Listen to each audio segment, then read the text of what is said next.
دو رکعتوں کا سلام پھیر کے تو شیر کے ساتھ باتیں شروع کر دی۔ صحابہ میں سے ایک صحابی تھے حضرت صلہ بن عشیم رضی اللہ تعالی، بڑے عبادت گزار تھے، بڑے پرہیزگار تھے۔ فرماتے کہ جنگ میں ان کے ساتھ گیا تو مجھے کسی نے بتایا تھا، خاص آدمی نے، کہ وہ ساری رات نماز پڑھتے۔ حضرت صلہ بن عشیم رضی اللہ تعالیٰ عنہ کسی نے خبر دی کہ بڑا عبادت گزار۔ جناب جعفر بن زید رضی اللہ تعالیٰ عنہ فرماتے کہ جنگ میں ان کے ساتھ تھا، میرے دل میں خیال آیا معلومات تو کروں کس طرح کر کے یہ عبادت گزار، کس طرح انہیں اللہ کا قرب ملا۔ فرماتے ہیں جب سارے لوگ سو گئے نا، عبادت کا انداز ملاحظہ فرمائیے، سب لوگ جب سو گئے، سب لوگ لیٹ گئے، راستے میں پڑاؤ کیا تھا، ٹھہرے ہوئے، سب لوگ سو گئے، تو فرماتے ہیں اچانک انہوں نے اٹھ کے نا، جس طرح انسان دیکھتا ہے، کہتے ہیں وہ اپنی چارپائی سے اٹھے، انہوں نے دائیں بائیں دیکھا، سارے سو گئے۔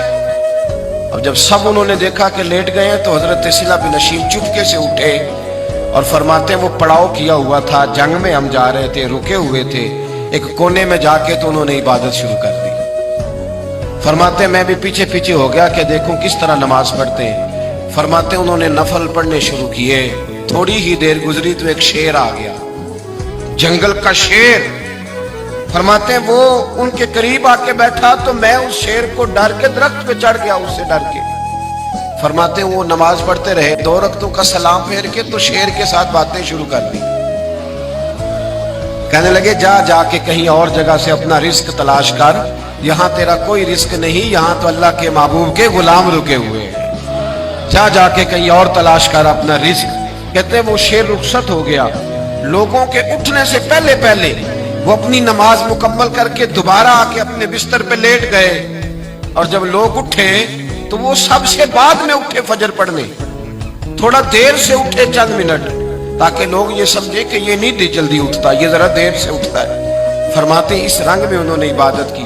اچھا جب وہ عبادت کے لیے رات کو گئے تو ان کا گھوڑا، ان کا سامان لے کے کہیں غائب ہو گیا، وہ مل نہیں رہا۔ حضرت جعفر بن زید فرماتے قافلہ روانہ ہو گیا، وہ بیچارے رہ گئے، میرا تو گھوڑا لے گیا سامان، اب میں کیا کروں؟